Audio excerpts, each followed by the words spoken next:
Hello, everyone, and welcome to the 35th episode of the HSBG podcast. I'm your host, Educatedcollins, and I'm here with my constant co-host, Shady Bunny. Shady Bunny, how you doing? I'm very well, Collins. Thank you for asking. And how are you?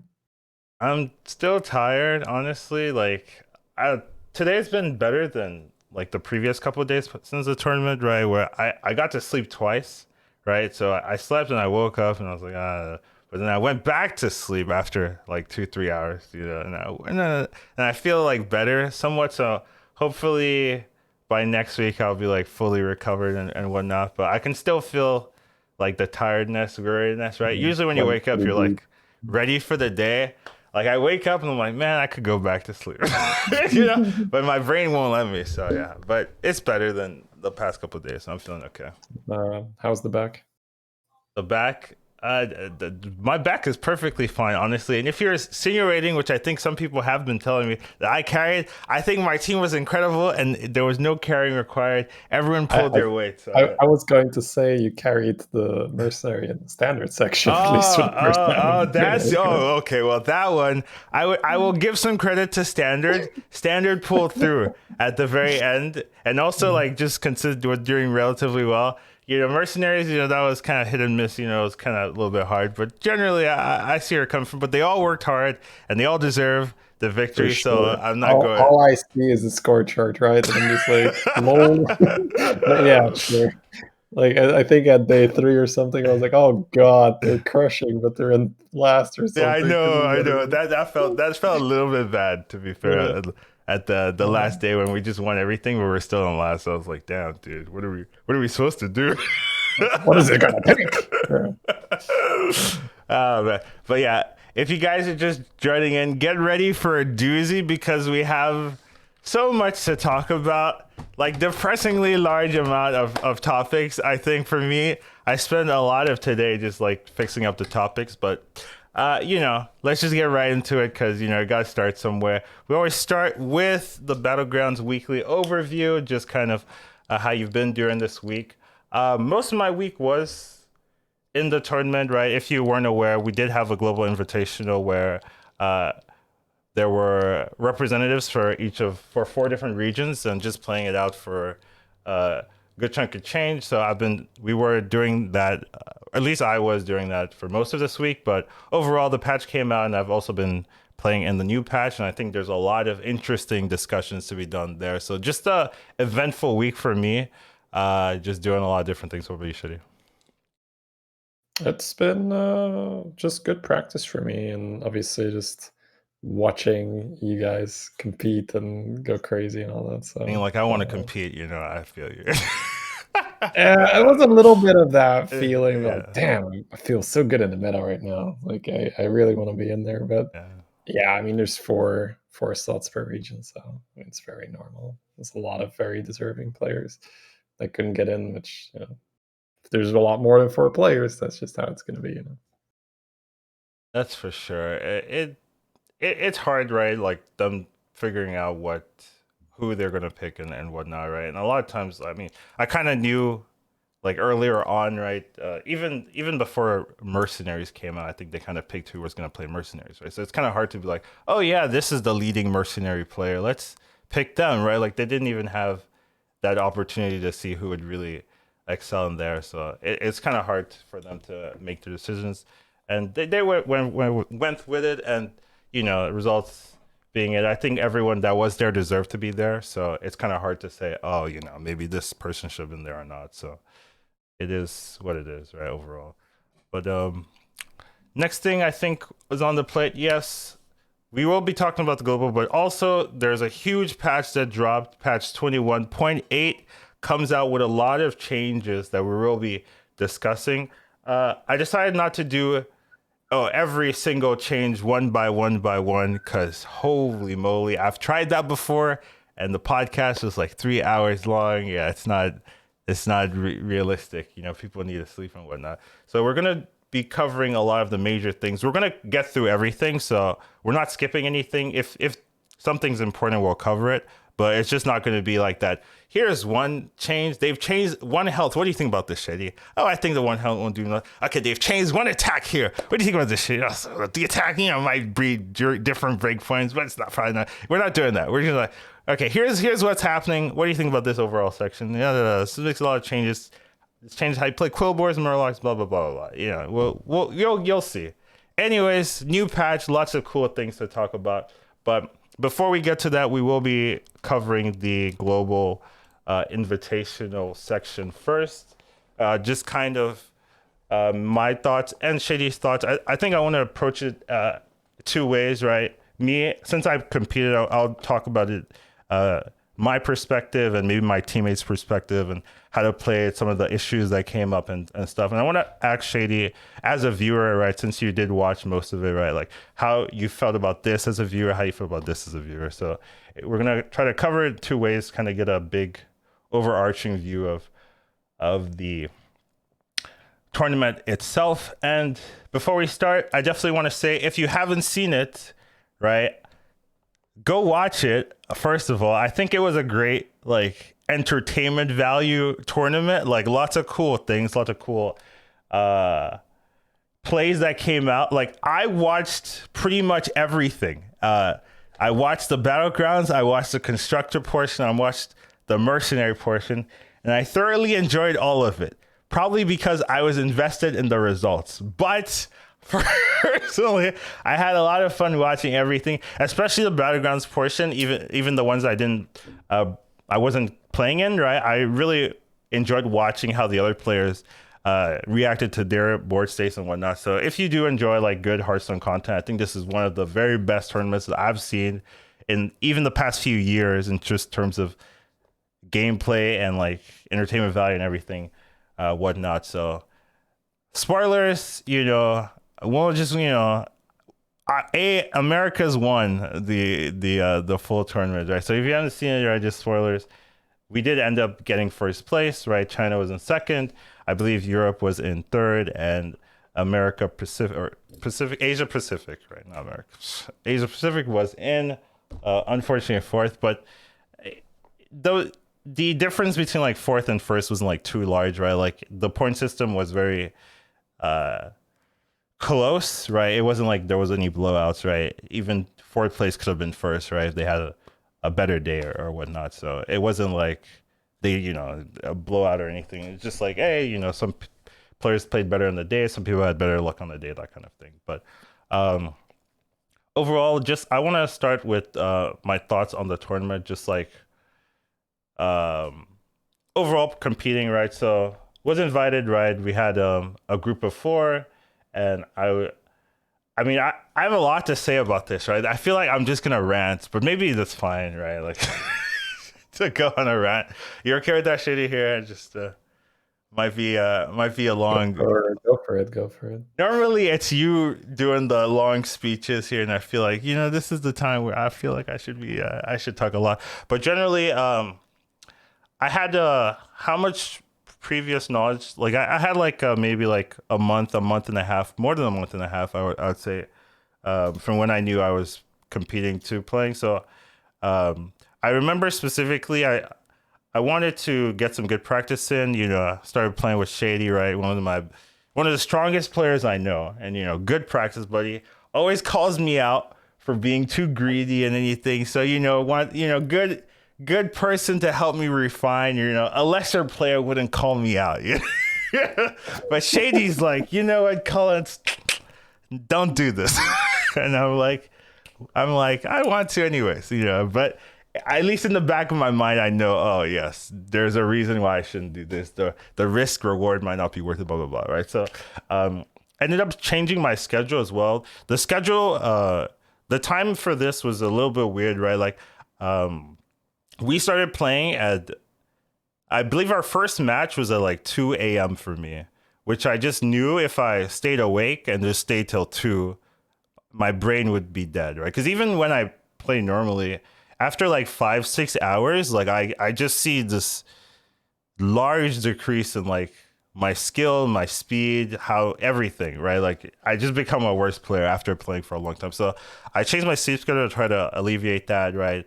and things like that. That didn't really work out for me overall. Like, but I'll talk about that later. But I did plan to give myself the best chance to perform well, right? So did a lot of practice over the month and a half. Just started grinding the game, right? I played off stream a lot, right? Like some people don't play off streams and stuff like that, but I was just like playing, and then I'd go eat and I'd play more, right? Just nonstop playing, just making sure I got as much practice. Felt like I had a good grasp of what I wanted to do. Maybe not necessarily the meta, but how I wanted to play.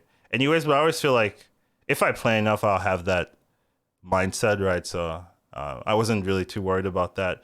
Like I honestly thought the tournament was like last month, so I was like kind of like almost dreading it initially because I was like, oh man, I don't have that much time to practice, and then like I got that news like, oh no, it's next month, and I was like, whew. I'm gonna be so ready. Oh man, so I really just took the time to practice. Definitely, I did take like a small break to play Mercenaries when it came out, but like I felt like I had enough time, and also I think playing Mercenaries actually did help because I got I was able to help the mercenary team overall because I played a ton of mercenaries at the beginning. I got a lot of good contacts to help them like form their strategies, even though in the end they just kind of copy China. But we had some thoughts in the initial, and uh, I set up like like a Discord group for the mercenary players to work strategies out and discuss things, and so it did end up helping, and even though like the mercenary results wasn't like the best, I was able to see all the effort they put into it, right? So uh, it was pretty cool. But generally, I think the tournament was fun, was cool. There were some difficulties that I probably will talk about overall, but generally, I liked the tournament. Um, and I think it was an interesting tournament. There were a lot of like issues that came up, right? The tournament maybe from like a producer standpoint wasn't the cleanest, right? A lot of like issues came up and stuff like that, but we were able to get through it, push through it, and it did end up working well, right? We did win, so um, it had a nice resolution, but it in a different result, right? I could end up imagining coming out of the tournament like frustrated, like very frustrated, very like a lot of these things that I set up or we were told didn't happen. A lot of the scheduling was switched, blah blah blah blah blah, and we were put in like a major disadvantage to really do our best. But even with all those issues, we still were able to pull through. So it ended up working out. But there were a lot of issues that we'll probably talk about overall. But I think initially I want to ask Shady what you thought about the scheduling. So the schedule was like two different groups would play every single day. Initially the schedule was going to be much longer, but due to COVID they had to change up the schedule. They had to change venues and then also change up the schedule. It also started a couple of days later than it was, right? So I think it was supposed to be like 8 days, and then it would just be like one group plays per day, right? So it would just be like EU versus APAC the first day, and then the second day it'd be American versus China, right? But then due to the scheduling change, they squished it all together where to every single um, group played every single day essentially. So what was your thoughts about that? Did you like the nonstop action and stuff like that? It almost felt to me that it was just like constant, like it was like 24-hour 24/7. That's how I felt playing it. Just like, oh my god, like I wake up, oh, it's tournament time. Like you it's there was no, I don't think I don't think I thought about anything besides Battlegrounds. Well, not besides Hearthstone, because I thought about constructing mercenaries, but besides Hearthstone, since the tournament came out. So what was your thoughts about that, the scheduling there? Yeah, this was due to necessity, right? I think the original schedule would have been nicer, where it would be this long session where it's like, okay, we get some hype every day. Now it felt like it was really, really crammed, and it was like, oh, it's over, right? Where it would have been not really like a 2-week event, right? But close-ish, where you were gonna go into 10 plus days or so, and that would have been cool. Now, of course, it is how it is, and this is a much better alternative than canceling, right? Right. It just made it Right. happen, Right. which is nice. The overall, like the main thing that was a bit maybe lacking was, but that's not really that's more from Blizzard's side here, was I felt like there was very, very little promotion done around the tournament, where it That's was very like true. such a huge tournament, and a lot of people are like, "Oh, you're playing in a tournament, or what tournament is Collins playing?" And that shouldn't really be a question, right? I feel like something of this proportion should be like, "Oh, the invitational's coming up, right? The invitational's coming up. The invitational's coming up." Of course, I was like, "Oh, Collins is playing an invitational," and that was just like that was not there. I was like, "Oh, there's a tournament? Yeah, okay, it's this. Yeah, okay, I guess I'll watch." And and that would have obviously like helped the viewership and the hype and all that. So that might be the biggest complaint. Where it would have been nice if that this was really just a long time in advance and announced, and details, and these are the players, they're going to play this format, it's going to happen on these days. Now, of course, that would have been disrupted due to the last minute change, but still there would have been it would have been public knowledge, right? Or rather, more people would know about it. Yeah, speaking about the schedule, this was a tournament that was organized by the Chinese player base, right? I think it was produced by NetEase. So they had a lot of promotion over on their Yeah, server, right? They had a it was lot on the of launch like room maybe. posts and Yeah. stuff like that, videos. They had like pet videos and show videos. They had hype videos. They had trash talk videos. Like if you waited during some of the breaks, they'd play some of their promotional stuff, so you got to see what they were seeing before the tournament started. But from a Western point of view, right, there wasn't really a lot of promotion. I think Celeste in particular did the most promotion out of Yeah, out of all of the players, and even Blizzard themselves. Celeste was the one trying to hype everything, and I thought that was very, very weird, and she was very frustrated as well.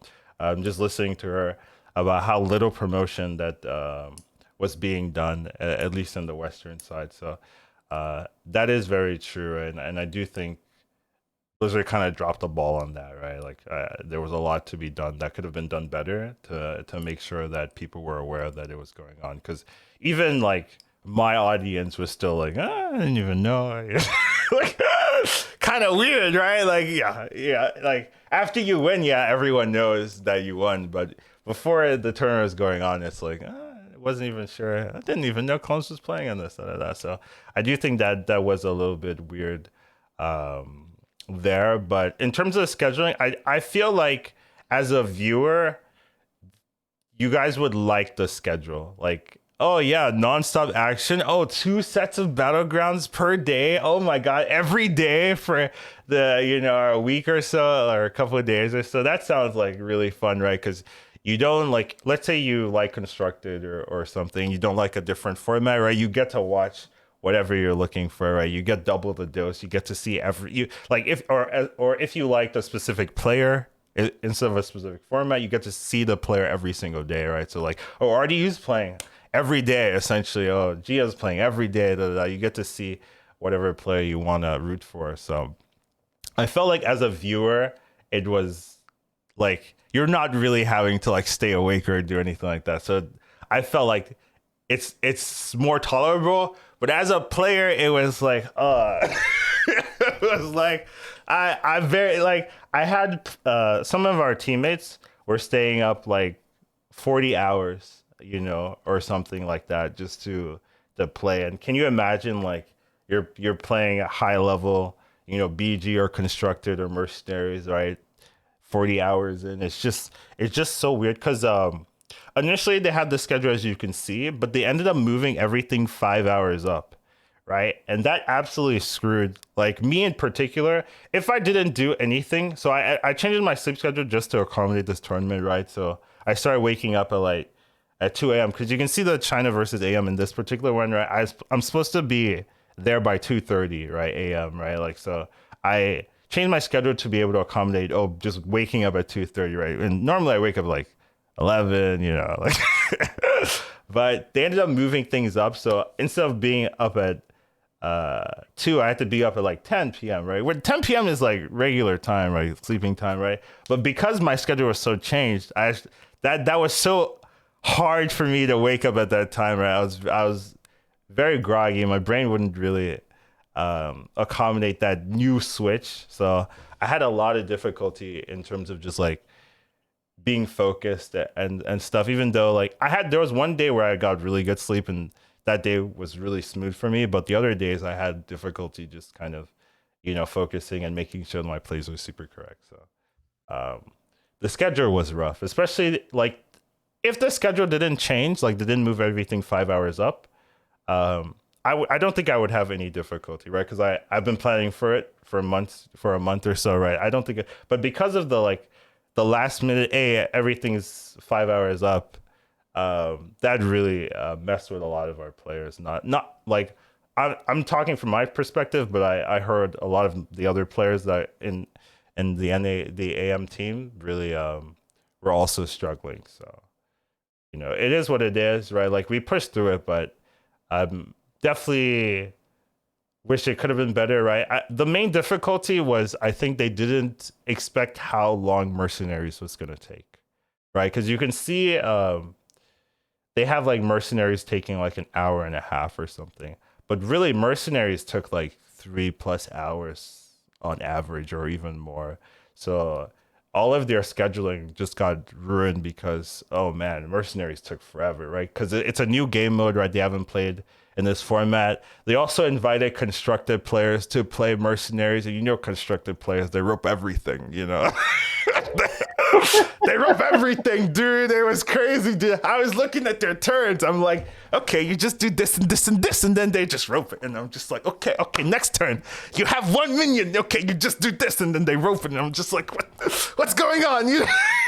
Like I was like screaming, "Play your card, motherfucker! Come on!" But I mean, it's 3 moves. It's constructed. Legitimately, sometimes there's like a lot to do in a constructed turn. So I'm like, okay, yeah, all right. But it's three cards, 3 minions, 3 actions, 3 buttons you have to press. I'm like, okay, But I do understand it, right? Because you are given the rope time, right? So why not use it? And in a competitive setting, you rope. That's how it is. I know. I feel like I wouldn't be a roper, but who knows, right? Like I rope on Battlegrounds, like when I'm not supposed to, so that's fair. But yeah, I do think scheduling aside, right? Like if they had the scheduling done perfectly, it would have been really nice. But since they didn't, I had issues with the scheduling. But that's just like one thing, right? It's something that happened. We dealt with it, and it was all right. So I wanted to ask you, what do you thought about the format itself, right? Like, so the format was you got 3 teams: Constructed Mercenaries, Battlegrounds, right? Each of them were 2 points. Constructed is 1v1, Mercenaries 1v1, Battlegrounds is 4v4. We don't really have to talk about constructed mercenary format, but what do you think about the Battlegrounds format, where it's 4v4, but we're not necessarily on teams in the game. We're teams in the points, but not teams in the game. What's your thoughts on that? I thought it was really, really odd that you wouldn't know who you were, and that you guys were then obviously not on comms. Right. Because for anyone who hasn't watched the tournament, that's not going to, or it's just like, just give me the light version. They were all just playing, and they didn't know if their opponent from the round was on their team or on the opposing team. And that's somewhat relevant when you're deciding to go full tempo or when you're deciding to level. Like playing with a teammate leveling could be cool. So in that regard, I would enjoy the other version a lot more, where you have the the rivals fix there, where it's 2v2v2v2, and then, because I do think if you are playing a 4v4, you can have these really really weird lobbies where it's just level, because it's just like fighting a teammate, fighting a teammate, fighting a teammate, and that would be odd. So I would assume that that was the reason, or part of the reason at least, why they don't want you to know if you're fighting a teammate or not, because yeah, with three other teammates in the lobby, some really weird games can happen. So maybe for the future, it would be nicer if you'd have all the regions in the same lobby, and you would just use a point system to determine, okay, this region is doing this well, this region is doing that well. But for the viewers, I guess it's interesting when there's like, or more like entertaining when there's a team kill, or just something weird, or you guys are in the finals, but you're still playing because you don't know if Right. you're on the same team. So yeah, it doesn't make a lot of sense to me, but I'm sure that they thought about it and they were like, well, this is the best solution to what we have, where we can't do all the regions at the same time. It wouldn't work scheduling wise, or this or this or that. That's essentially what it. Maybe it's better for production as well, where if you're doing all the regions at the same time, you're going to need to have two different lobbies, right? Because every you'd have two players per lobby instead of four players per lobby, and that would be harder to track. Right now, I will say that the coverage was excellent. Many times there was like split boards on the screen, even like, especially the final four is just almost perfectly covered, where Yeah. even ghost fights, they're showing that like this guy is fighting the ghost right now, they're fighting amongst themselves. So that was excellent. The production was excellent. Coverage was excellent. But the format is weird. So maybe at the cost of the format, the production was excellent.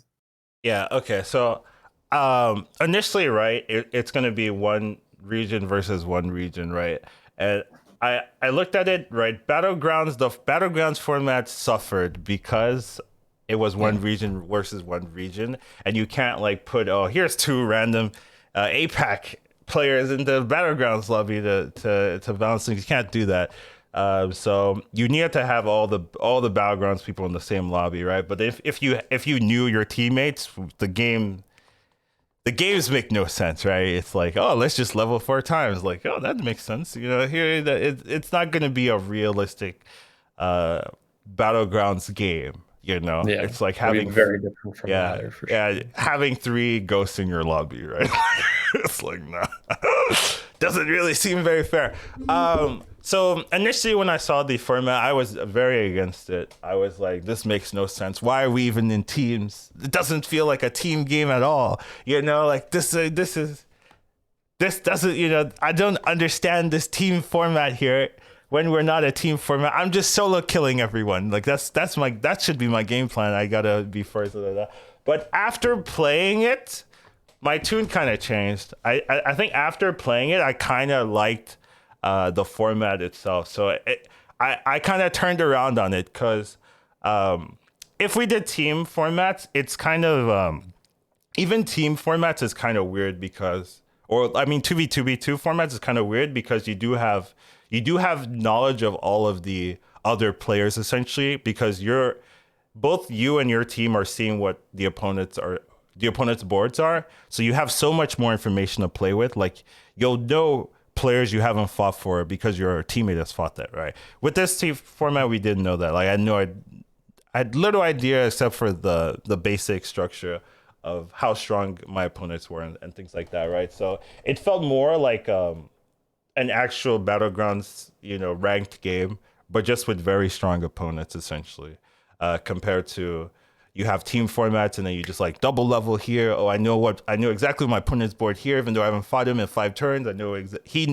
here's your opponent's board. You kind of just focus on your own game, try to play it strong. And I also really like that even though we went to like top two or something, and it was like both players from the same team, we still tried to win, right? A lot of times when I'm playing like duo formats or something and we're both top two, I'm like, well, I don't care. Like my brain shuts off because I don't need to think anymore. I just like, oh, let me just roll it down, donkey roll. Who cares? Sell everything, play a boat. Like I don't care, right? But here I still tried to win, right? I still tried to edge it out. And it felt really nice to like go from a second to first, and then even though like we'll end the lobby and like, oh yeah, that was dog or something, and I'm like, I still won.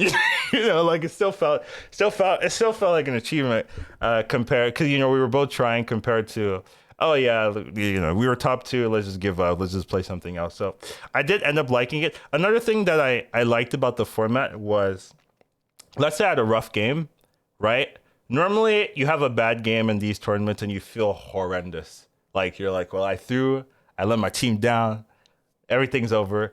But I had these bad games, and then my teammates would just like carry the scores, right? Like I would be eighth, and they'd be like first, third, fourth, or something, and then we'd still be ahead, right? How much it's such a relief to have that happen anytime, and I think every single one of our Battlegrounds teams, our Battlegrounds games, there was something like that, right? Where one of us would be like seventh or eighth, and then the other three would be like top four, top five, and just carry the point structure.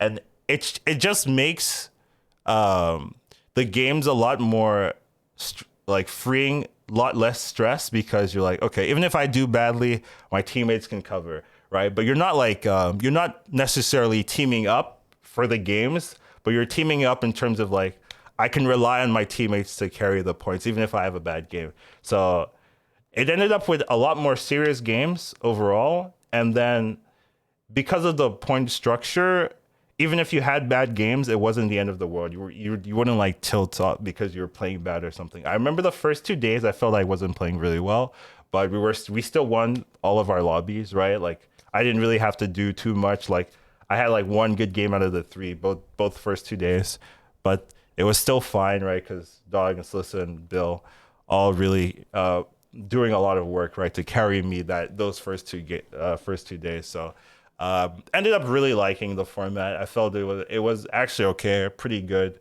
Even though I didn't like it before I participated, just reading the format, I was like, this is not gonna feel fun. But after playing it with it, I was like, okay, I would do this again. I like the format actually, So I kind of turned around on it after playing with it. I think it was actually pretty good. Um, and then So would you prefer this over the Rivals 2v2 format? I actually think I might prefer this format, yeah, over the Rivals 2v2, because um the issue with the Rivals 2v2 is that it's not really a duo, right? Because we're playing together, but you remember when we were both in the same lobbies, right? Mhm. What ended Yeah. up happening is, like, we just kind of focused on our own games, and then like as soon as one of us died, then we just focused together, right? Mhm. It's not necessarily like we're Well, together I from mean, the beginning. part of that I feel was also just because the timing is so rough, where it's like it's already late, and then you've played 5 games with full Yeah, focus, and then I you know, go there. I So it's just know. like I feel like if we were fresh, we'd be able to do other games a lot better. Yeah, But yeah, I agree. I do agree if we were fresh, but if we weren't fresh, right? Like I feel like, oh, just play solo. Like you could probably manage that even if you're not like, as long as you like full focus. So I ended up like, I mean, I don't know. It felt good, like Mhm. compared Yeah, to some of the other tournaments. I thought it wouldn't feel good, but it did feel reliable. I think that's just due to having like the strong teammates, right? Like I don't think we ever had like a performance where it was like fifth, sixth, seventh, eighth, right? Like anytime there was like a seventh or eighth, the other players would carry. So it just felt really good, just as a format, to have reliable teammates that can carry you throughout. So I'm not too sad about it. I can hear the cat. yeah. Um, She interjected herself in the podcast. This has some opinions to share. Sounds good. Last thing I want to talk about is just the post tournament meta. So I kind of well, after the tournament, right, I read a lot, on some of the Chinese formats and forums and stuff, and seeing what they had to think about the tournament overall. And one thing that really struck out to me was they were very surprised about the staying on one like warrior curve that we would implement. A lot of the regions would implement that. The China region wasn't really doing a lot, and I thought that was pretty interesting that they were surprised to see us really embracing that strategy, getting 4 drops, getting double fours, and then using that to ramp. Right? They were like, maybe we're not really caught up, I guess, into meta in today's meta per se, because even some of the commentators were confused that we were doing that. So I thought that was pretty interesting, even though like China is still such a large region, they can still get surprised by some of the strategies that we would implement in our games and whatnot. So I thought that was pretty cool. Also pretty interesting, right? Like some of the strategies in that game, I saw it in some of my ranked games, particularly the dog game with level 1 Daryl. The number of level 1 Daryls I've seen since that game came out is like, I just start laughing every time I see it, because I know Dog, he's just like memeing, just like, oh yeah, this makes sense to me, blah, blah, blah. But now everyone's like, oh, this is the strat. Like, and it's a good strat if the right minions are in. But I saw this Daryl playing. There was like no demons. There was like no mechs, just staying on one. I'm like, what are you doing? Just dancing on dragons. Like, okay. But it's pretty cool to see how the tournament can impact the meta. The meta has changed dramatically due to the patch, right? So it's kind of, it doesn't really matter too much as well, because the patch changes the meta even more than any tournament would. But it was cool to see, like, right after the tournament, to see some of the people start implementing some of the stuff that we did do. But overall, good. Overall good. Yeah, there were some like difficulties, right? Like some people, one of our players overslept, right? And we weren't sure we would even get to play those matches out. Like we could have gotten like immediate points taken out, right? And stuff like we were suggesting like I'd fill in or something, right? But it was up to like the opponents to decide whether we could take pre-points, right? I do want to give credit to all the teams. They all played with integrity, and anytime there was issues due to like people oversleeping or scheduling changes or something random, like due to the schedule change, I believe Dog had a flight, right? And he wasn't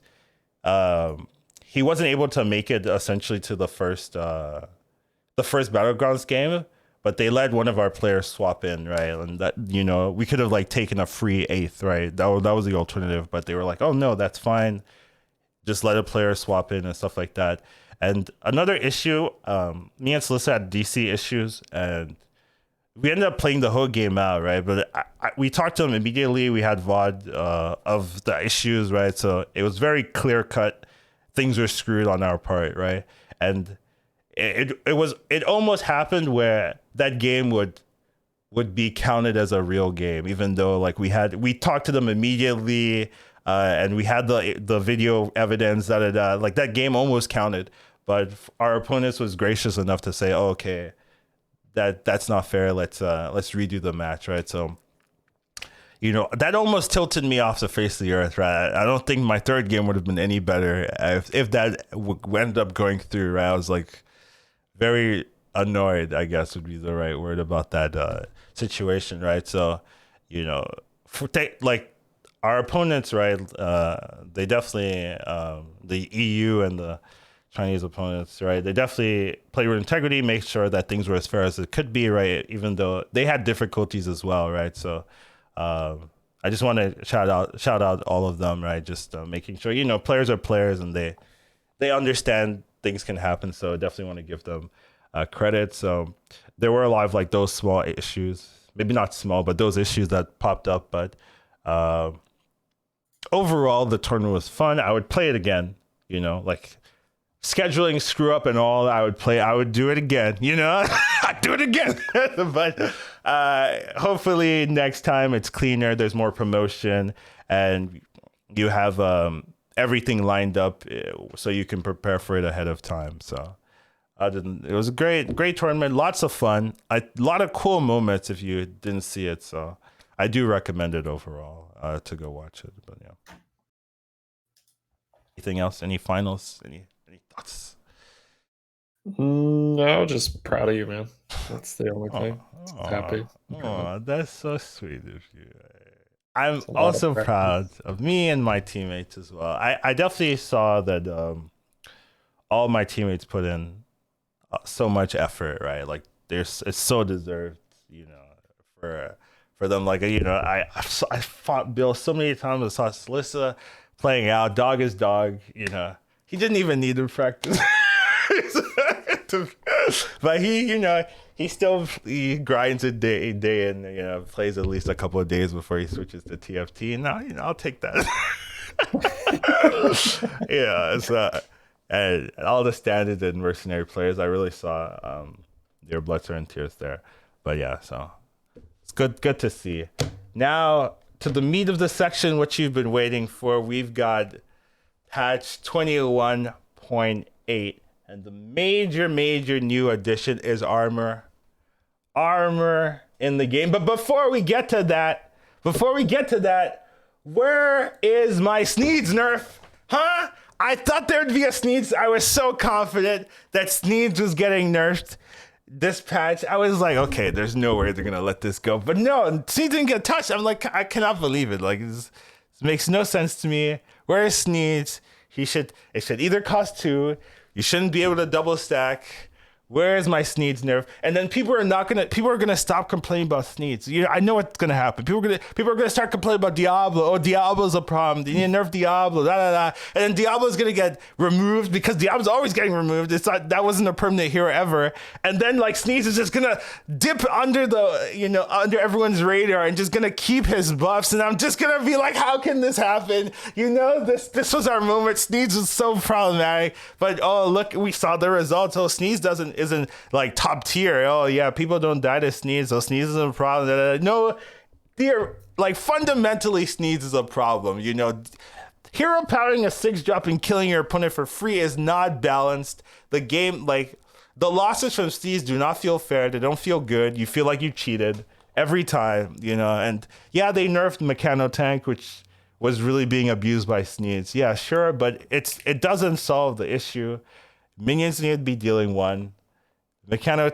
And C should not be double stacking, 6 drops and just getting free like light spawn procs, getting free gems, getting free like Eliza buffs out of nowhere. I hate it, dude. You hero power, you hit a gas curler, the gas curler hits an Omega Buster, you have a Baron at the back, oh it double triggers, and then you just start summoning like 10 mechs out of nowhere, and you had no board, but oh yes, you were playing Sneed, so here, take 52, like It's the awkward thing with Sneed is indeed that sure the hero is bullshit, but it's really the way how damage is calculated, right? And the hero just brings that so much to the surface. So it's like this is an issue. Something that in my games happens a lot where a mech roll is perfect to stack because it usually survives till the end, and then they like supposed to tie. This happens to me quite often in numerous different games where it is like 3 5 drops in the mech roll, and instead of a tie, they take 20. And it's just that's so disgusting. Like that should never ever be the case. yeah. Anyways, moving on. Yeah, I hate this hero. Yeah, just frustrating to deal with. But yeah, not the most important thing. The most important thing is the armor system. So this is a really interesting addition that they've added to the game now. So there will be some heroes now when you see them from the hero selection screen. You'll get to see they have additional armor between 0 and 10 at the most, where they're pretty much giving you their own rating. This is the Blizzard rating system. Oh, these heroes are bad, 10 armor for you. These heroes are good, no armor for you.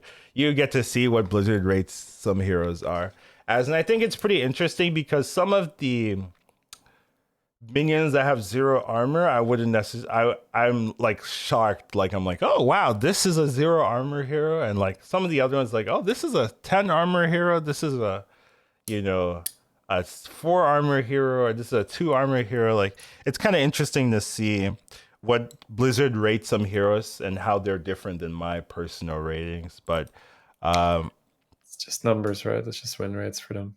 you think so? I Yeah, feel like I think it's been replied to. Actually, let me see if I can. So I think XR replied that. Right now, it's just a win rate kind of thing. is it? Oh, okay. I felt like they would have some, personal thought into, but maybe I'm asking for too much, huh? Let's see. So it's a reply to. So it's a reply to Sun's tweet, and XR says it was doled out by win rates, but win rates at all MMRs aren't the same. So it's possible that there are some advantages depending on your skill.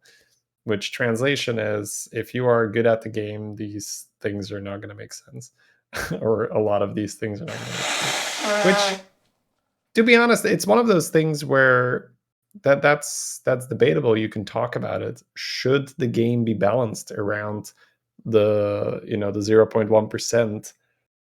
A lot of people would say no, that's awful. Of course not. But and the way how I look at it is, I think if you are a more casual player, or even just an above average player, but you don't pop off with Gallywix every time there's 4 economy units in, I think it's still cool to watch the people that really dedicate time and effort to the game, and they can get, I'm not going to say the most out of the hero, but among the players that currently play the game, they can get the most out of the hero.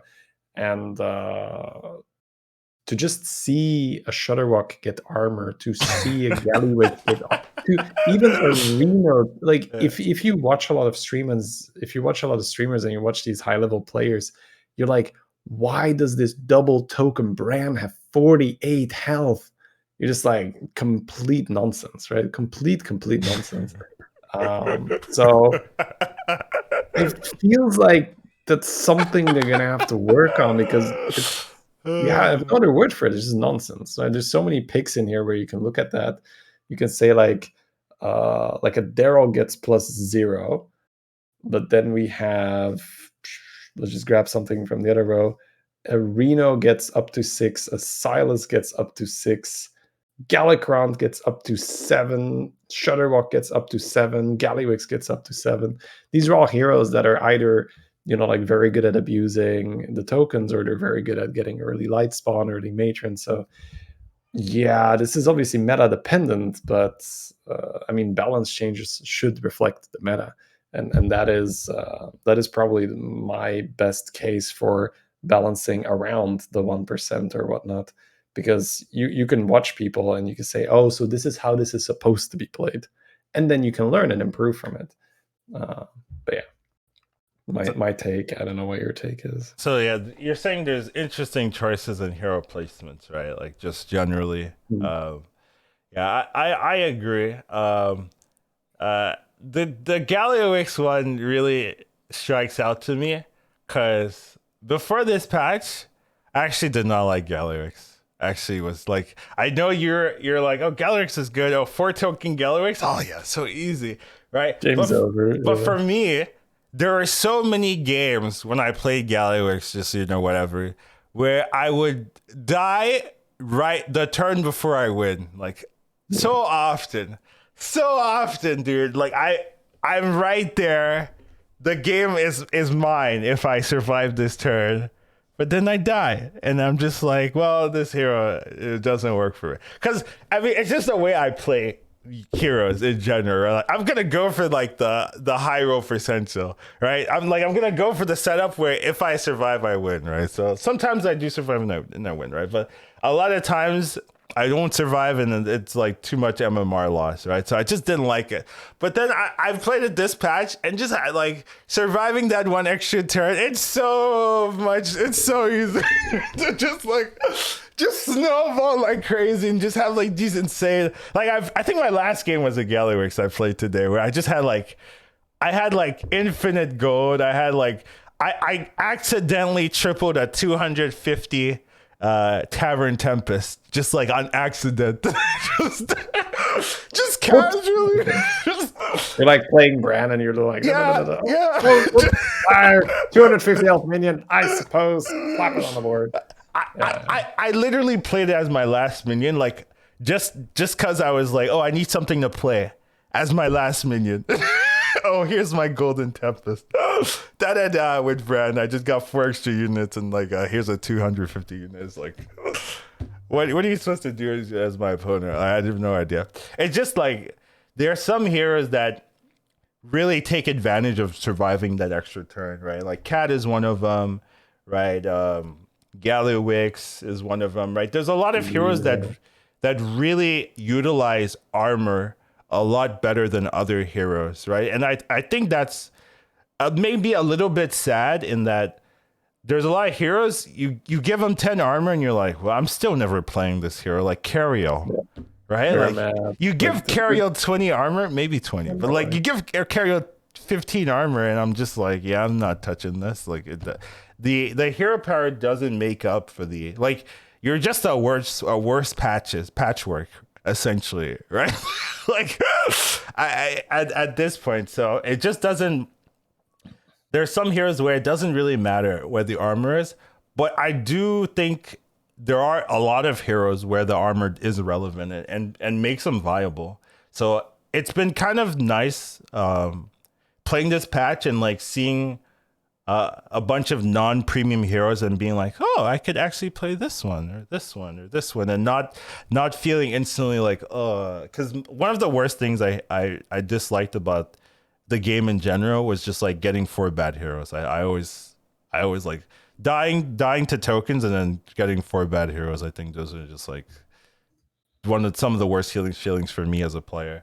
So this patch really alleviate a lot of that. Like I think it just made more heroes viable, essentially, right? Like so there are some heroes that are still not viable. The armor doesn't really help them, but there are a lot of heroes where just that extra stats just it feels better. And even some of like the heroes I play anyways, like an Alec here with 5 armor is like, oh, like it just feels better, like so there are a lot of heroes that now feel pretty good to play compared to like being like, oh, I'm not a hook tusk. I hate what I'm doing. Oh, I'm not a I think Galley.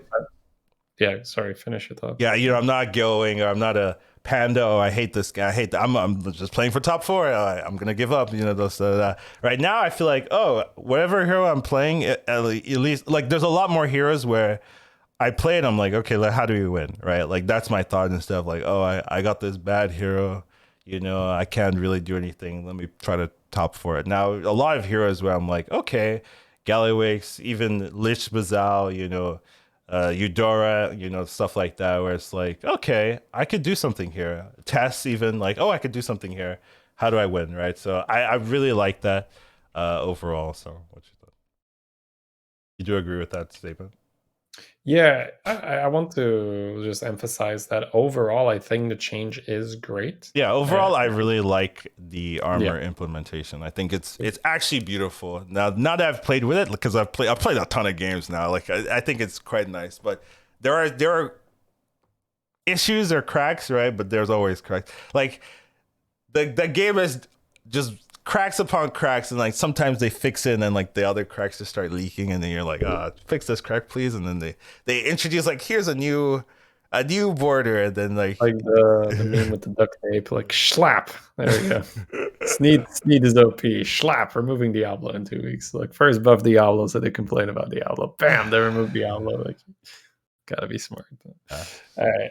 Now the God, what was I gonna say? The implementation. it really reminds me a lot of the arena bucket system, where I think the bucket system was so awesome, but then some cards that were placed in certain buckets didn't make sense, and they're Right, like, okay, right. it's kind of weird. So, but overall, I still really like the bucket system. So I think it's the same thing here with the armor system.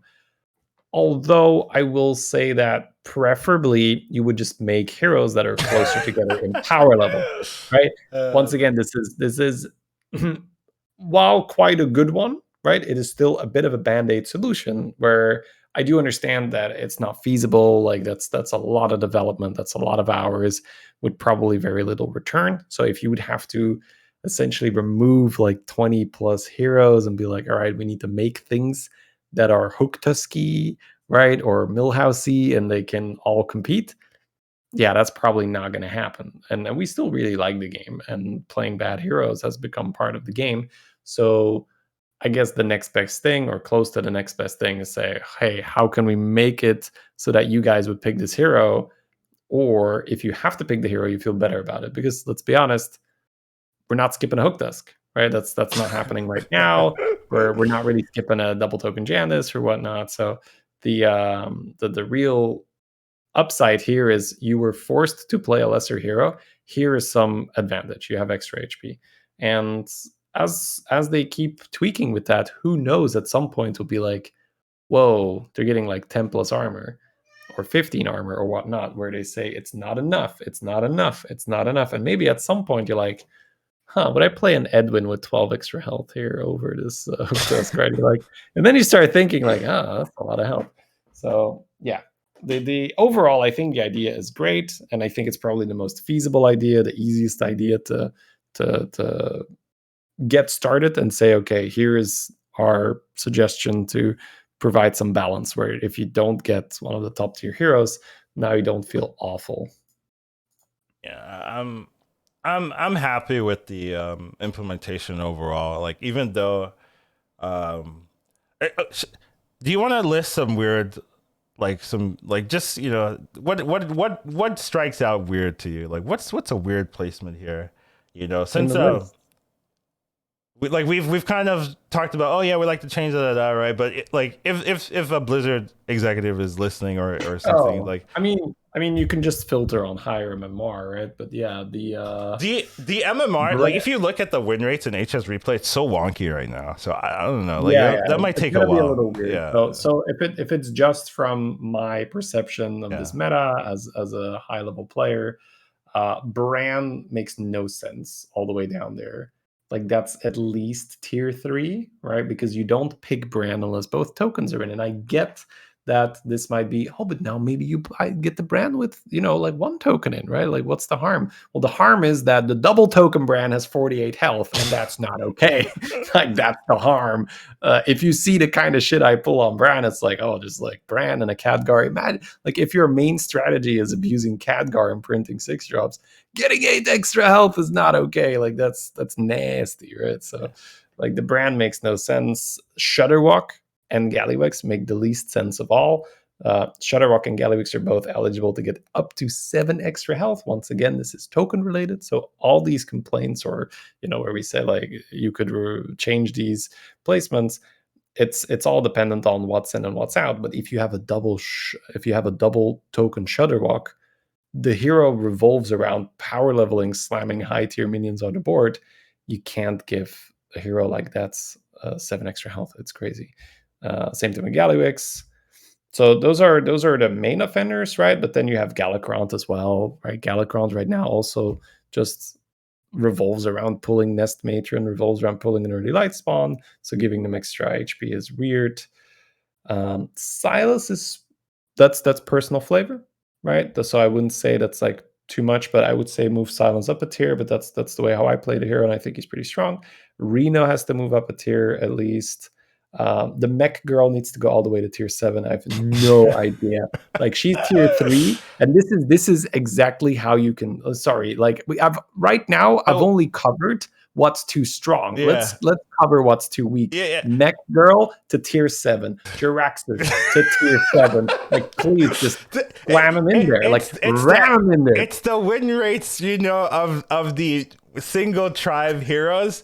Like, the low MMR players are like, I'm just playing mechs, and I'm just gonna play mechs, and then you're winning, or it's not being last, and so it just looks weird, right? And the same thing is the token high roller heroes, right? Like, they're the ones that I'll go for the high roll, I won the lobby, or I'll go for the high roll, I lost, right? It's the good players are able to go for the high roll, I don't get the high roll, I still get like top 4 or something, right? So when you get the extra health, then it's like so abusive because you can play so risky and get rewarded for that, right? So that's why, dude, if you're just looking at the win rates, you don't actually understand how is this hero being played and why is it problematic to give him more health. And because of, if you look at it from that aspect, right, a lot of these heroes start looking very weird in the placements where you're looking at these token abusers and they're just like, oh yeah, these token abusers, they lose all the time, let's just give them 7 health. There's no way that'll be problematic.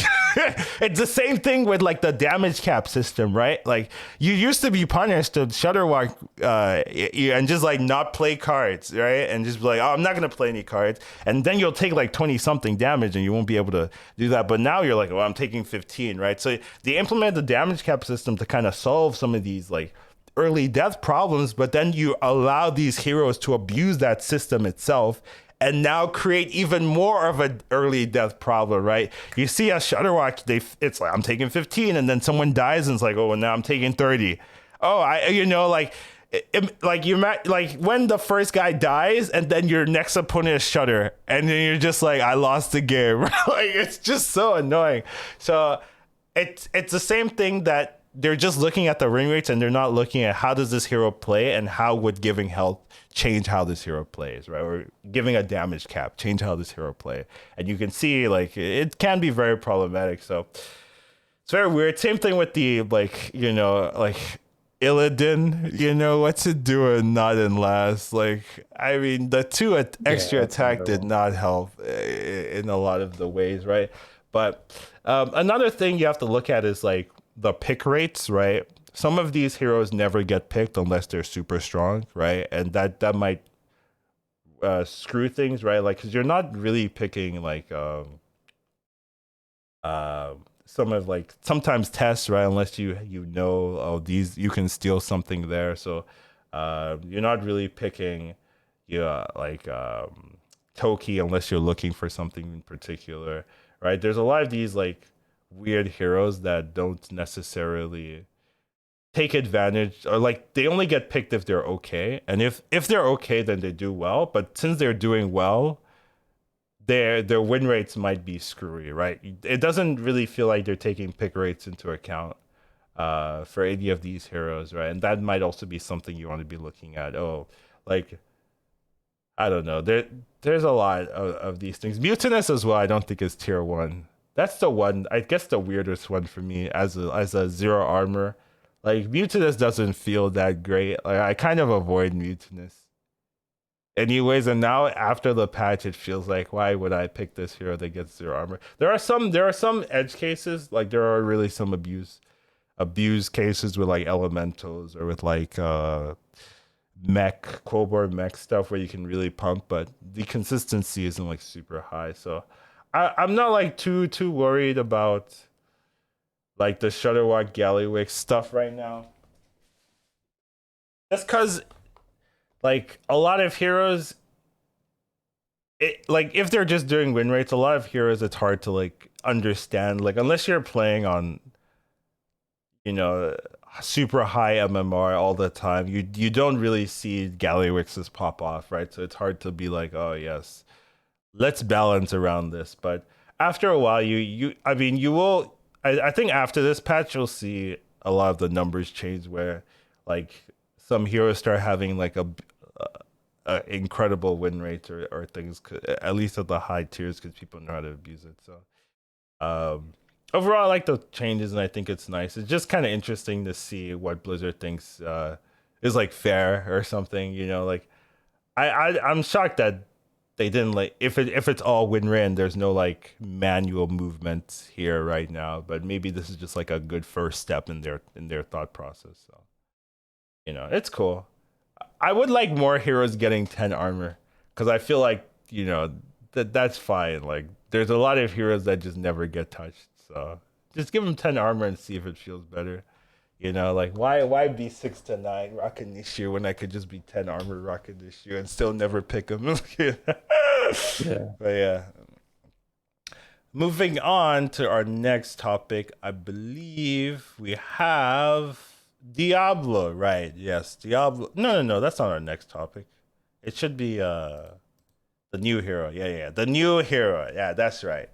Oh, right. Speaking of the new hero, when you look at the I thought this was hilarious, right? Tasman is like, where is she? She's like in tier tier 4, right? Yeah, she's in tier 4, right? I was like, oh, this hero hasn't been released, but you guys think she sucks. That's when I saw the patch notes. I was like, oh, when did they put the new hero? Just like, oh, just tier 4. Damn, dude, they don't like this hero, and I thought that's funny. Like they're like designing a hero, and they're like, well, this hero is bad. Let's just put her in tier 4. We have no idea how the player base will use this hero, but let's just put her in tier 4. I thought that was funny.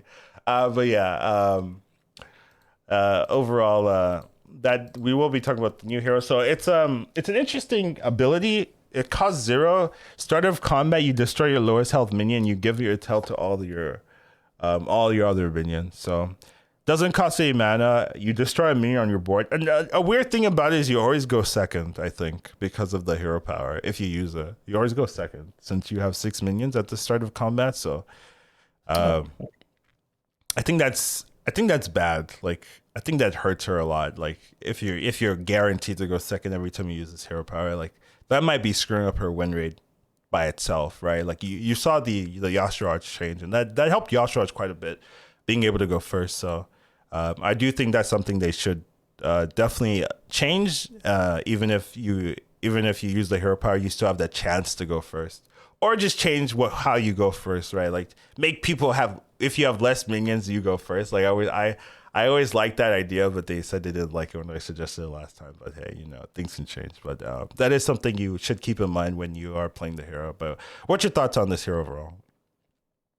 Not many thoughts, honestly. It feels like such an exciting hero that I haven't even played it yet. And I think it's one of those things where I'm gonna sort of wait and see if someone figures out this like consistently good strategy with it. Because Okay. right now I don't feel like there's that much reason to pick her. Well, I've played with her because I always test out new stuff. I played Cario once or twice. I played this hero once or twice. I did some weird like Terragosa thing because it does work with Terragosa, right? You'll hero power and then the Terragosa. But I gotta say, it's so wonky. Like the how you use these things. Like I accidentally ate a proto drake once, and dude, I was so like, okay, well, that's never again. When because the proto drake doesn't buff, right? And I lost my Terragosa skin. I was so sad. You gotta make sure that you gotta watch your numbers, and it's so weird and so convoluted. It's hard to really plan for it right now, I think, and I definitely think waiting on this here is a good option. Like, I don't think you want to RNG or MMR with this hero right now. I don't think the payoff is worth it. There's no clear abuse case, right? Sometimes when they introduce a hero that looks weird, there's like always like 1, 2. Oh, here, if you abuse it here, it's so strong, right? But when I look at this hero, right, like I like the Terragosa that was my thought. Like, oh, I could abuse Terragosa, and it was so weird. It's so wonky. The payoff didn't even feel that strong, right? Like I'm getting like 5 health a turn, on a Terragosa. It already has like 100 health. Like I don't care. Like whatever. And you're losing that minion slot, and then you always go second, right? There's a lot of like drawbacks to this hero, so I'm not a big fan of the hero at the moment. Maybe with time, maybe other people will test it and they have a strategy that makes sense, or they'll introduce a new hero or something where you could really abuse it. But right now, I'm not necessarily seeing it, so I agree with you. Anyways, moving on, we have Diablo, the new terror on the block. So Diablo will be sticking around a little bit longer so that he can have another chance to ruin everyone's lives. To help with that, 3 of Diablo's treasures have been changed. So they've introduced Signal of Hell. It goes from 1 to 2 and doubles. The Claw, instead of a 2/2, it's now a 4/4 and it doubles. And then the Hooves, right, now instead of +1 attack to all your minions is +2 and it doubles. So those are big power changes to all 3 of them, right? Like really effective, to especially in the early and the mid game, right? Like Diablo now feels really good to me. I've played Diablo. My Diablo win rates are kind of strong. Like you gotta give it up to RDU. Like he played a tournament and knocked me out, and I was just like, huh, okay, let me do that.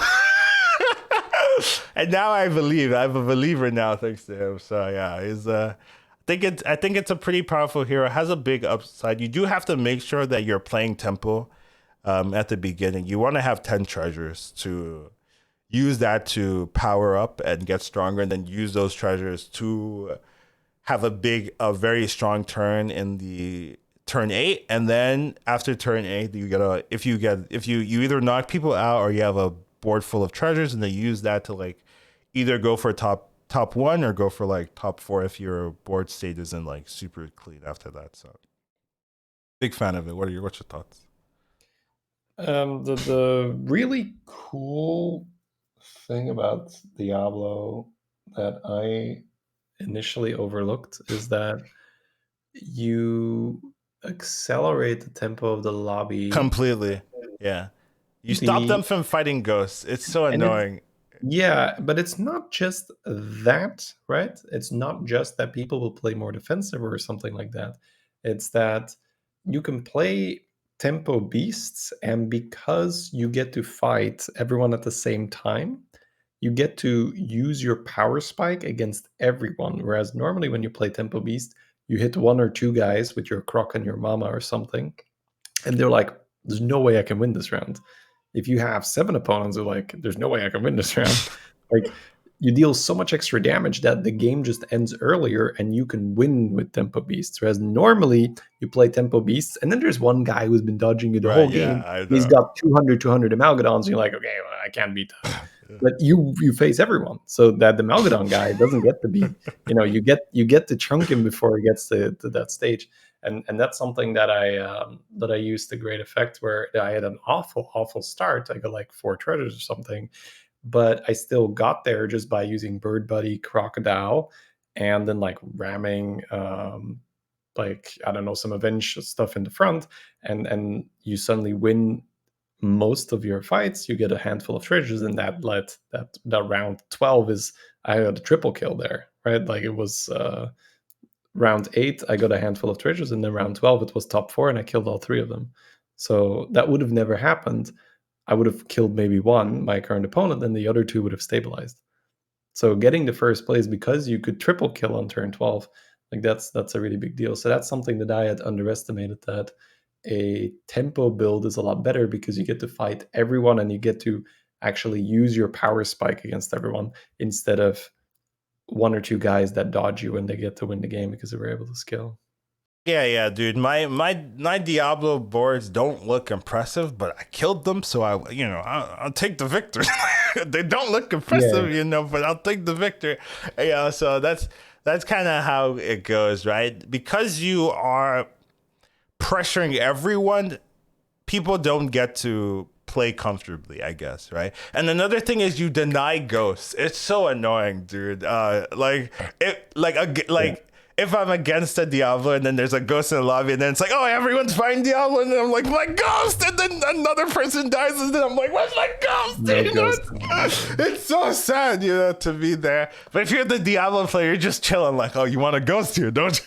It's like, no ghost for you, especially, and then it's super annoying because then damage cap is off as well, right? Then you're taking 22, right? Then you have like 8 health left or something, and you're just like, how am I gonna win this game from 8 health? The Diablo has 30 plus, right? I need to play for tempo because he just killed me. Another thing is you scare yourself, right? Like that's another really annoying thing about Diablo, is that when you fight Diablo turn 8, right? They look so scary, right? And then you fight Diablo again, and then their board is like, like a smidgen, like half as strong as the turn prior, because they've used all their buffs. But I mean, the problem is like you don't know they're not going to use their buffs, right? So you're just like, oh, I'm fighting Diablo again, I'm dead. Yeah, if he uses everything, I'm dead. Like there's no way I can beat his 10 treasure hand, right? So you just have to play so defensive, and you don't get to skill. So there's just a lot of problematic things that Diablo can do to a lobby, and you really get to see in tournament play how demanding it could be, right? And that was before the buffs, right? Man, this It's gonna be Diablo every lobby. every Yeah, lobby, yeah. every lobby will have Diablo. For tournament plays even better. Like the counter argument to Diablo is that it's harder to win a ladder game.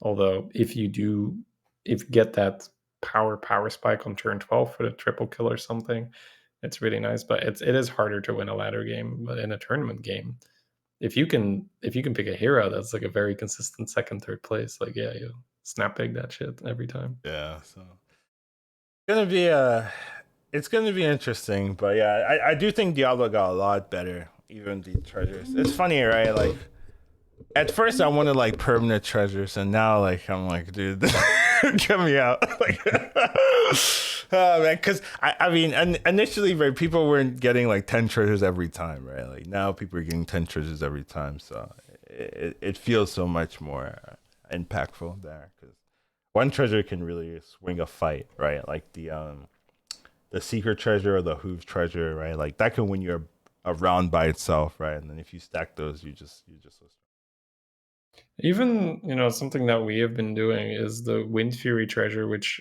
don't originally don't looks. don't don't don't give them the strats. The Wind Fury Don't treasure don't is see actually, don't give them the strats. no, it's absolutely useless. You should not really take the Wind Fury. I mean, what's the podcast for if we're not going to Okay, spoke? fine, go for it. Like Wind Furying on a cleave. Oh my Oh god, god, that's it's so that's that's how you do the -15 to the whole lobby, the right? whole Yeah. of it.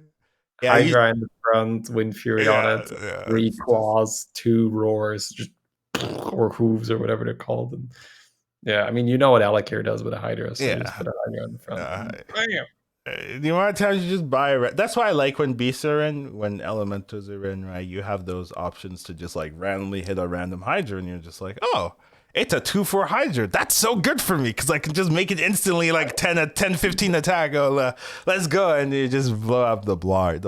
And people are just, you're like, it's so hard to play around that too. Like at turn 8, it's so early.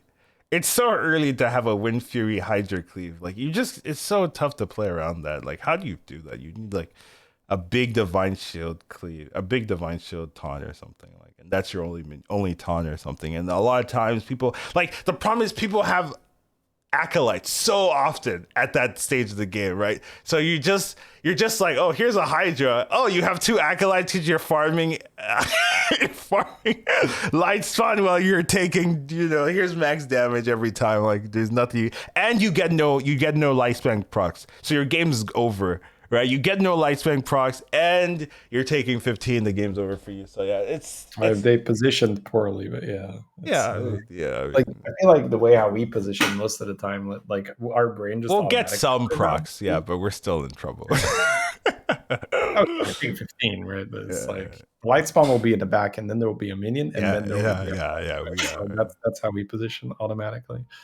Right. But then again, right? If it double hits that Yeah, acolyte, yeah, if it yeah, goes into the far right acolyte twice, then twice, yeah, yeah, then you're. bam, bam. It's rough. Diablo's Right, a the right terror. side is the rest of your board is pretty much dead already. So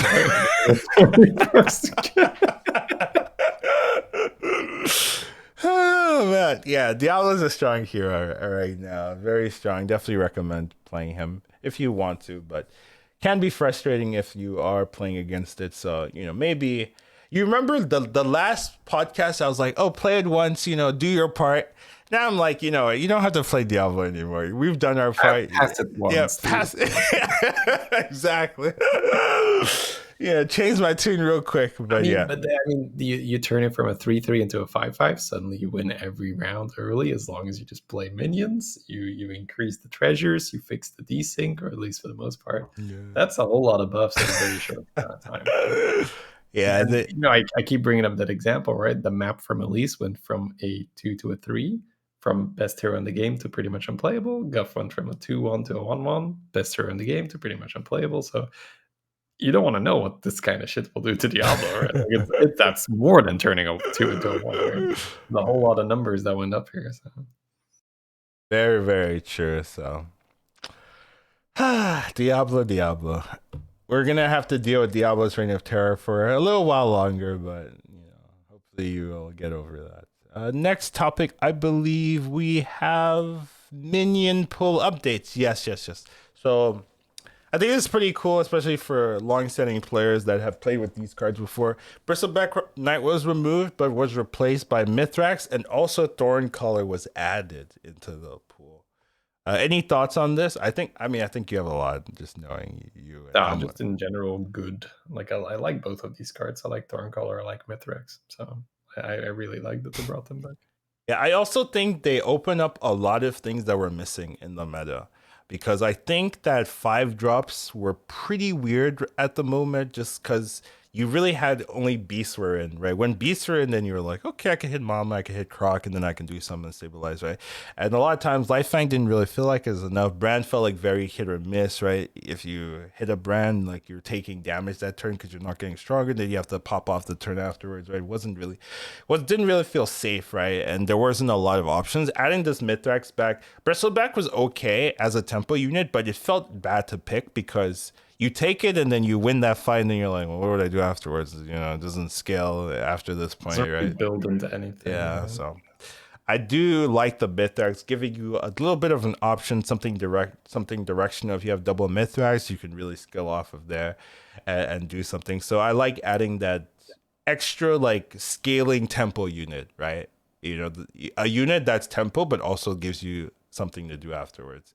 And then for Thorncolor actually really cool. Opens up a lot of compositions. Funny enough, that without it wasn't available. Like one thing that really sticks out is like a macaw abusing. I had a game, I think yesterday, where I got an early macaw, early Thorncaller, and then I was playing like Alikir, right? So I get to go. I get 2 gems every macaw.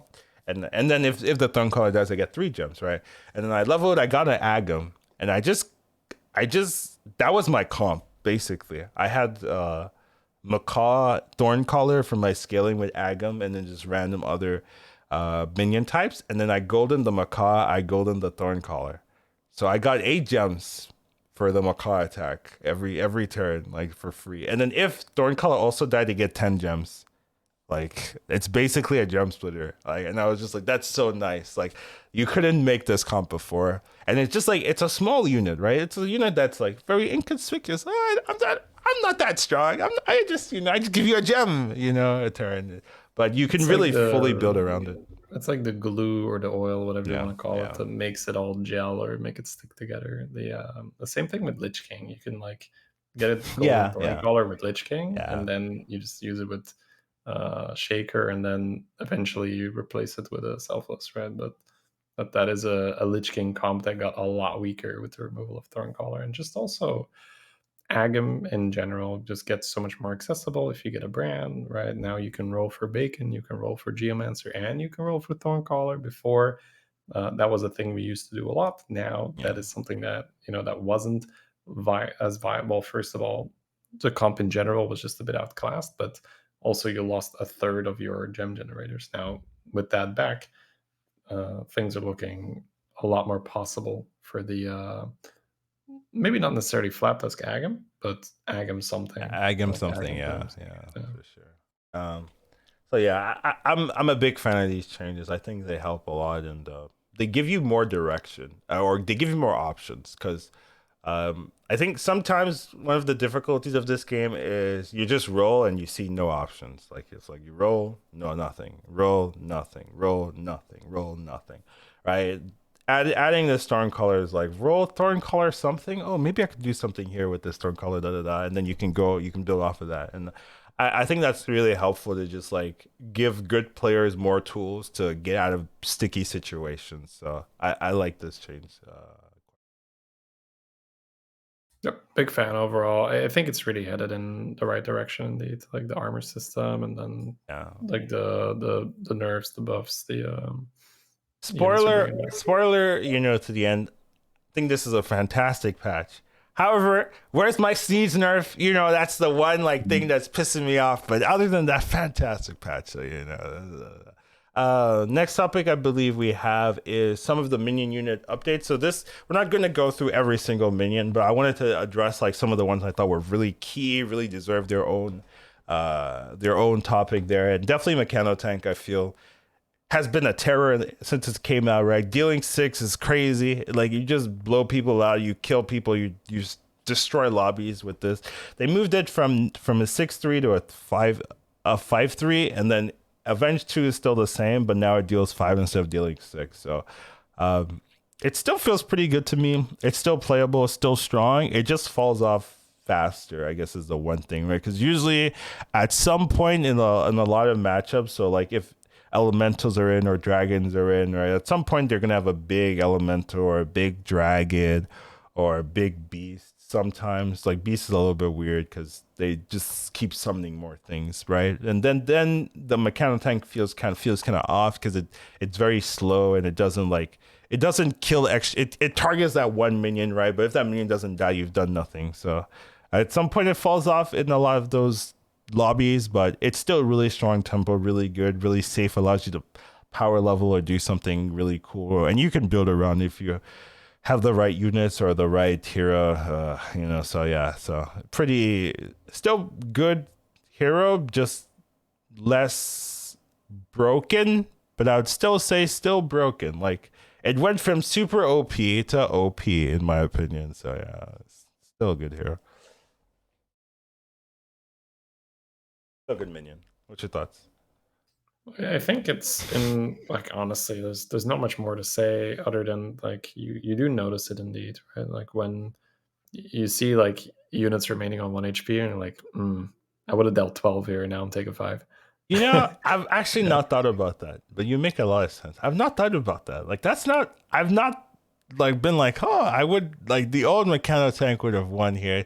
Yeah. I guess because like I just knew that thing was broken, right? So I'm Yeah. not thinking about it in the old way. I'm like, this is our new reality. That's fine, so I've never thought like, oh yeah, that would have died before. Huh. I'm gonna start thinking about that now. Now, It's I've like, got you see it on 1 HP and you're like, I would have died. I would have died. yeah, but yeah, that's a good point. Yeah. It No, might I feel a mean, little bad. it's one of those cards that you're still going to buy it. You're still going to play it. You're still going to be happy about it. You're still going to be happy that you triple into this. It's still going to destroy people early, but it's more sensible and just falls off earlier. Like it's really hard to take down a big boy. Whereas before you would have this golden tank, it'd be like 12 damage, 12 damage, 12 I damage. Like know it's so much. It's it's so like, much damage. Yeah. yeah, you would think that I have the counter to your tank. I have this large health minion and be like 90 health. Hold my beer. Like you'd get there. That was the silly part. And I mean, now, of course, depending on your setup, you can still get there, but it feels more reasonable. So the card still feels kind of unreasonable early, where you watch it demolish your board because one of the more like perfect hits is a nest matron has 5 health, and you're just like, bam! You're like, oh, shot my nest matron. It feels I so mean, bad. it used to one shot the Doomsayer too. Doomsayer. Oh, Yeah, that you was, just that was actually such a good feeling when you one shot a Doomsayer. You're like, oh, it's so good. Yeah. disgusting. So no, I mean, sensible nerf for sure. Next one we have will be the Grease bot. So this one used to have 2+1 permanently when it loses Divine Shield. Now it's +1/+1 permanently. So this one for me, I guess you can start because I always start. What's your thoughts here? I know you're gonna agree with whatever I'm about Makes to no say. sense. I mean, no, I mean, I understand it, and it's in line with the armor shit, right? Yeah. The armor shit makes sense, or the rankings make sense if you are balancing based on a more global win rate. And probably in a more global win rate, grease spot is the nuts because all I got to do is put a grease spot on the board and some divine shields, and I'm scaling like crazy. And like in the average win rate, people don't go to 6 and do some Yeah, like yeah, yeah. seafood slinger, golden amalgadon, golden primal film, pew pew pew. So because we look at a grease spot and we're like, that's pretty slow, right? And we're talking the old grease The old spots, right? Grease bot, yeah, yeah. Yeah, we're talking old grease spots, kind of slow. And you'll play it if it's thrown into your lap, right? You triple into it early, you have a divine shield on the board, sure. But it's not like, oh, I'm going to pivot into a grease spot. No Unless time I for that. unless I have two and then Divine Shield already on my board. Yeah. Okay. I mean, there's always exceptions, but for the most part, you're not going to end up with a stronger board if you pivot into grease spot. And now that is like really, really true. Like Yeah. +1, like I'll compare it to the Guff change again. Guff was the nuts at +2 and 1, unplayable at +1 and 1.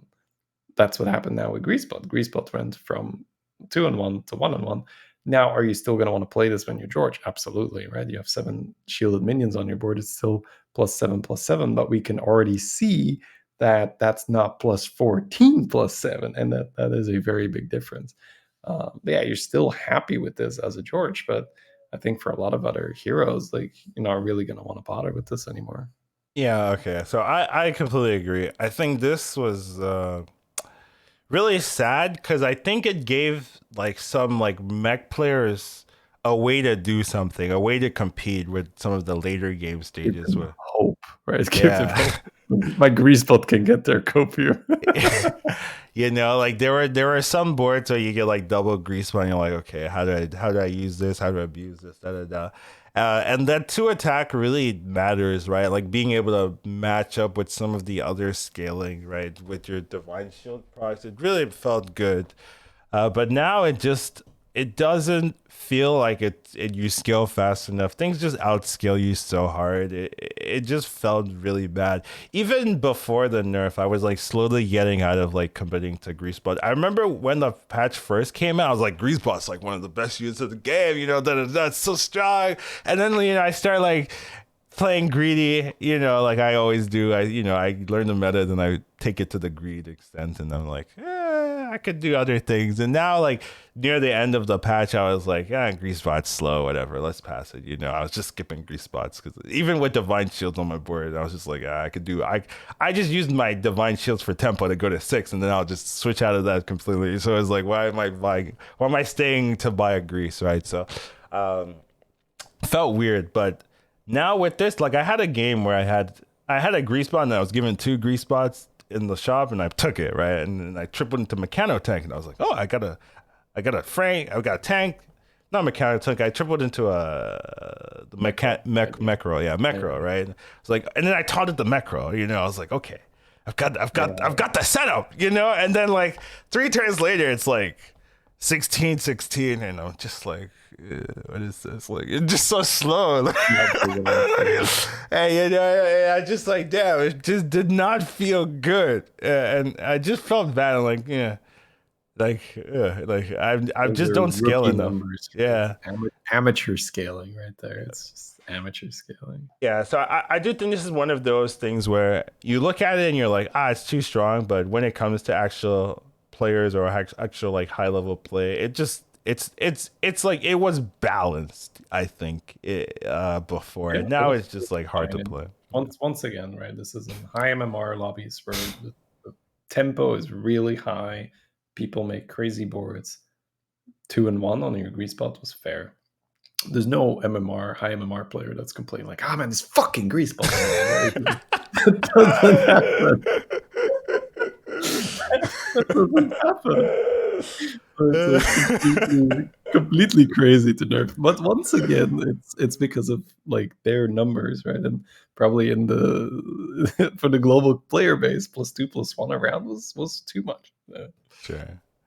Yeah. Well, sad to see Greasebot, get a shot in the head, but maybe it'll recover from its coma. That's what I hope.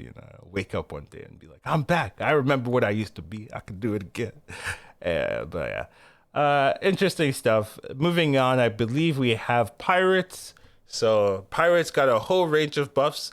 I will just initially say that I do think pirates could use like needed a little bit of love, right? Like they were like oppressive, compared to some of the other classes at the end. Like pirates were like, yeah, I do think a lot of these pirates are like kind of whatever. Oh wow, I didn't realize Rip Snarl got a buff. I gotta be honest. I did the topics and I did the topics and I've played like 20 plus games already.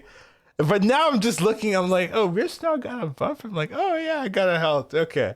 I didn't realize that, but yeah, apparently Rich now got a buff, so that's kind of cool. But yeah, overall, I do think these are like small things that don't really affect the metagame too much. Maybe if you're playing patches, it's gonna feel nicer, but they don't do that crazy to change how you think about pirates, except, one exception I will talk about will be Tony. I do think Tony getting Avenged 4 does open up some more possibilities and more abuse cases where you might be able to get like a lot easier Golden Eliza, a lot easier Golden Gold Grubber, a lot easier Golden Hogger, and really just get that power spike more consistently, more reliable, and better, and have a easier game plan and not have to sweat every time you play a Tony Hogger. You're like, Tony Hogger, oh no, I'm dead. Like if you have like Tony Hogger Acolyte, you're like, it's already procced, baby. Like I'm there, right? I'm there. You have like the scallywag. Like, I'll be careful. The little pirate doesn't get golden, right? Because it goes off instantly. Yeah. Almost. Uh, it's it is that's the one thing for pirates I think can change the numbers and like the win rates dramatically if people really start abusing Tony Avenge numbers. But other than that, I think these are pretty good pirate changes. So I don't necessarily disagree with putting some random extra stats on mid-game pirates, because mid-game pirates is something that you pretty much want to get out of as fast as possible, or put an Eliza on your board. But what I will say is that the general feeling I get from player feedback is that people always they try to make everything about as strong and say like, oh, we want to be able to just put some pirates on our board, and we want to then play that and win the game as pirates. And it's the same thing. Oh, we want to just put some quilbers on our board and then win the game as quilbers. And I think that you miss out on this cool opportunity where you say, well, that's not really what pirates do. Pirates allow you to build this crazy, crazy board with Hogger, and then there's the support pirates, or you can get this really, really strong comp with Eliza and Scallywags.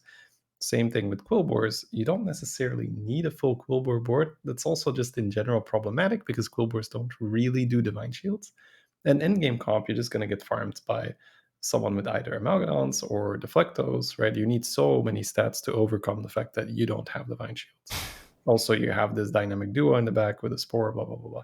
Anyways, long story short is that I want to make sure that we don't go into that homogenous state where, oh, we're just going to make it all the same. Everyone's got that mid game. Everyone's got that end game. You can put 7 units of that tribe on your board and you'll have a good chance to win. I think it's really cool, the spot that Pirates were in. And I think the Tony indeed is that I think for a lot of the player base, it's going to be fine. Yeah. Because they're going to use the Tony to make the gold covers. They're going to use the Tony to make a golden ripsnarl and be like, yeah, mid game spike, baby. But once again, if you look at very high level players, they were already playing Tony Hogger.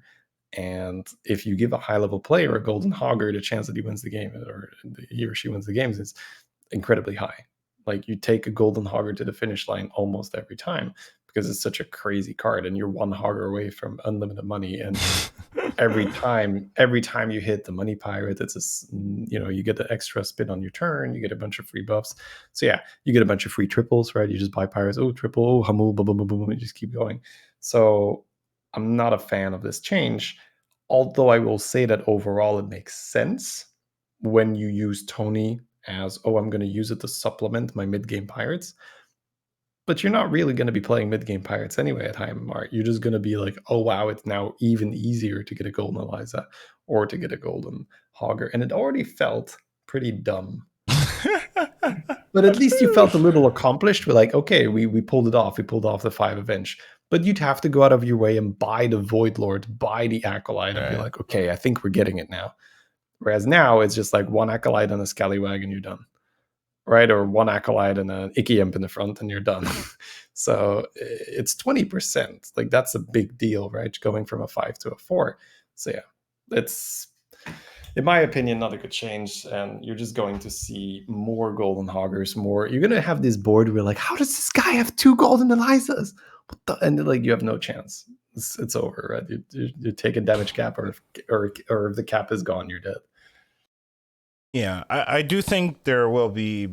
I mean, people abuse everything, right? But yeah, this is gonna get abused for sure. If people are already trying to abuse it. The problem is like, some boards would die right before they pop off, right? And with the 5 events, right? Like, I had like the first game of my tournament, like I did throw, but I almost popped off, right? Like, but I missed by one, right? If I had this in, I would have got the golden hogger, and then I would have like destroyed the lobby. But, well, I mean, I was on China server, so maybe not. But like, I wouldn't have been last. Wasn't gonna say anything. Like at least I can say that. But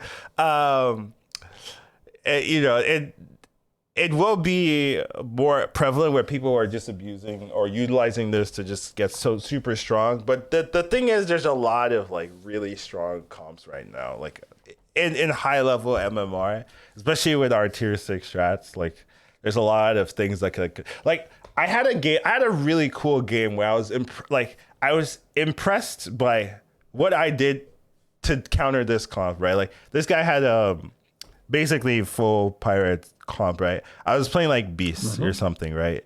I ended up creating the reborn my Exna, right?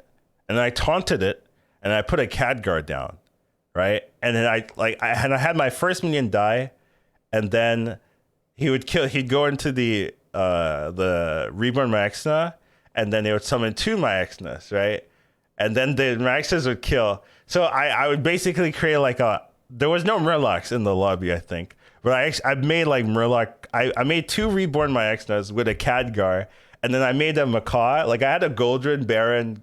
Like I had a Goldred Mama Bear, right? So they were summoning like a 10, 11 health, and then they'd copy the 21 health poison. So they wouldn't get free killed or anything, right? And then I had the Macaw with a selfless as well. Like, so it was like Macaw selfless, like double golden Myexna, and then like a Khadgar. It's just like, it was just like so chill. It was very effective. Like I'm 100% sure that he did not think he was losing that game. Yeah. Like he just had like 230 pirates, and I'm just like, well, poison. Did he have the golden selfless golden baron? Or? No, he didn't. That's why he threw it. Obviously, yeah. He wasn't thinking about he was just thinking, oh, I can't lose. I'm just gonna. I'm too big. If you're an experienced pirate player, you've been through that heartache many times where a bunch of Murlocs just beat you, right? Where you're like, but there was no Murlocs in the lobby, so how can you expect for me to? How can you counter this? Yeah. You've tasted part of what is the secret guy experience when you have the taunted Myexna, the golden Khadgar, and the splitting image. And then you make a bunch of those reborn Myexnas. I'm not a fan. And then each of those reborn Myexnas. I'm not a fan.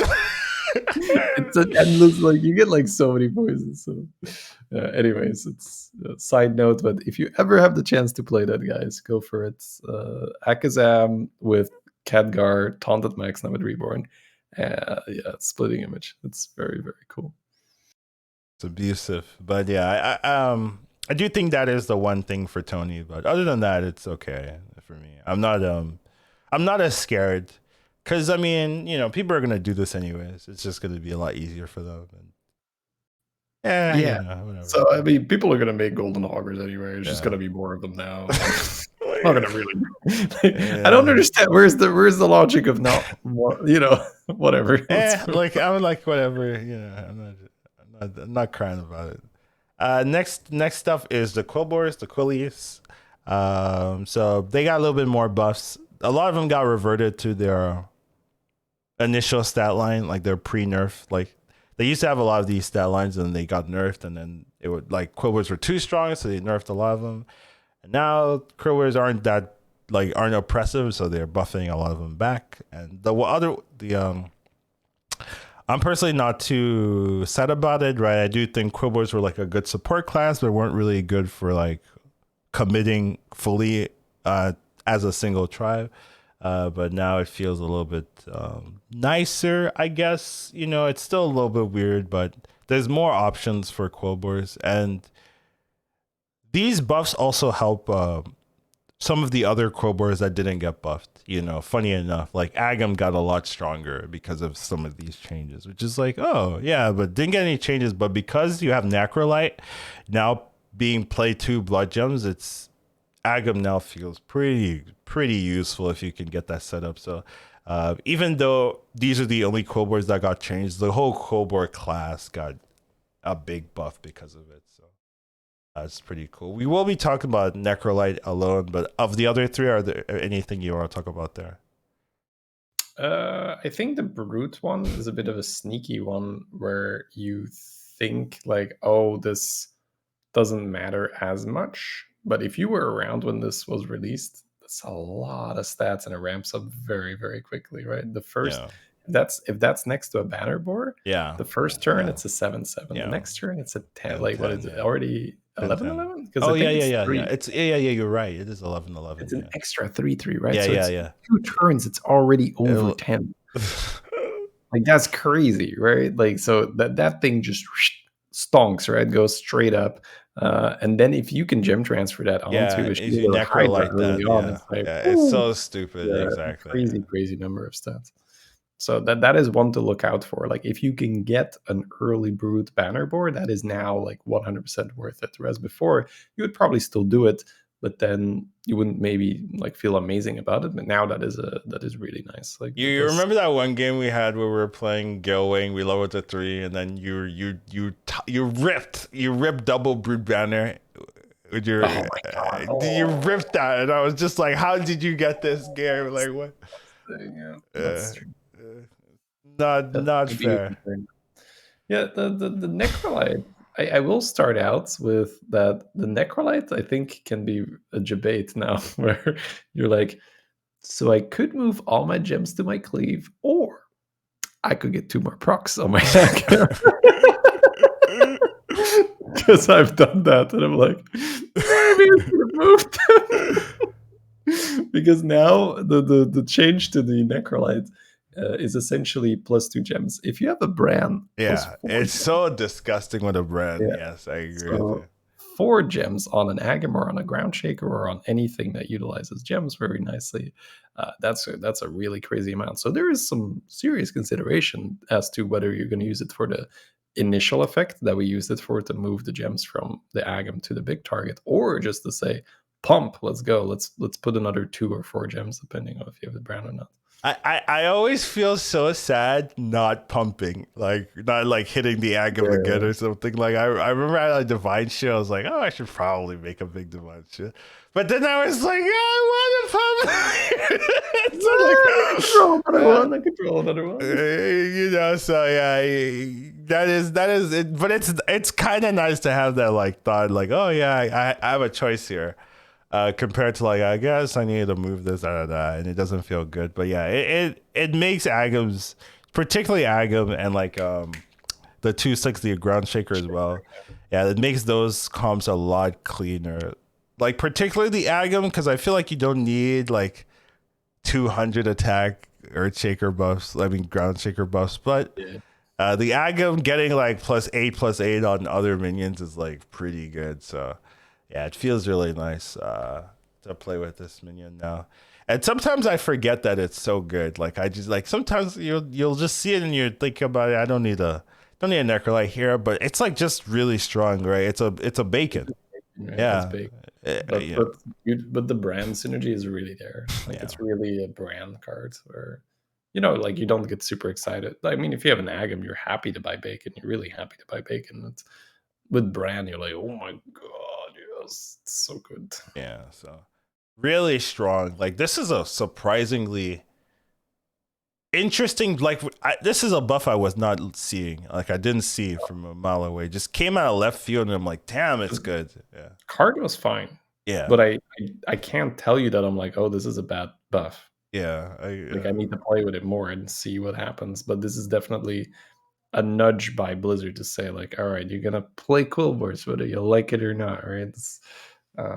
There's been a lot of complaints that Cool Boards aren't fireable, and we see it in the stats. So here you go. There's a bunch let's make it work. The problem for me, whenever I think about, oh yeah, this is abusive or something, da da da, right? Like with the Tony, I'm always like, Mechanotech. I mean, Mackerel, Holy Mackerel's still in. It hasn't been touched. Well, they got nerfed, but like you know, it's still in. They think it's fine. Sneeze didn't get touched. Like I'm always like, there's so much more. Why can I damage cap people with this?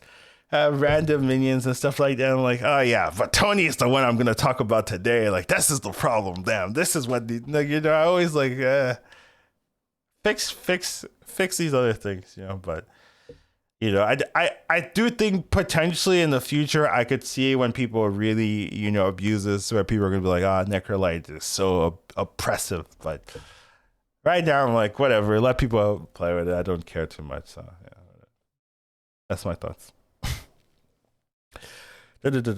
And do you have any final thoughts? Ooh, we're nearing the end. Okay. Any final thoughts overall about the patch, maybe the tournaments and stuff like that? Something interesting is Celissa was talking on Twitter how she wanted to add Battlegrounds as a Hearthstone esport, you know, like master stores and stuff like that for constructed and stuff. You have the Grandmasters unconstructed, right? It would be cool to have some type of like league system funded by Blizzard for Battlegrounds. I think there's a lot of hype for that, a lot of appetite for that. So that was pretty cool. Would love to see that kind No, of thing. for sure. Yeah, that's. I think Battlegrounds is the most popular format right now when we go over this Twitch viewership. So I think it wouldn't make sense for them to not do it. Right? It's such a nice. Like I feel like the viewing experience is also just more exciting than watching standard, where it's all like you say, is a lot of roping, and there's a lot of these very tedious mirror matches with you know, like priest versus priest or priest versus anything. Damn. Very very slow paced, but yeah, overall for the patch, yeah, super excited. There might be parts of the patch that we don't understand or we disagree with, but for the most part it's awesome to see that there is this movement towards, okay, well, because this is a point that we've raised time and time again, is that it feels so bad if you have to play a bad hero. So now they're trying to do what they can to make it feel better whenever you do have to pick a lower win rate hero. And it will be interesting to see how far they want to push this, where they say, still not enough people picking patchwork. Let's, I want to see if they're going. I want to see that 70 HP Patchwork, that big buff boy. It's like You know, more, that big buff boy. Like, hey. But I mean, at some point, it'll be like too much, right? So, but I'm curious to see how far they're willing to push that, because I can't tell you what's too much. So it'll be interesting to see. I feel like they started with a fairly modest approach. Yeah, I agree.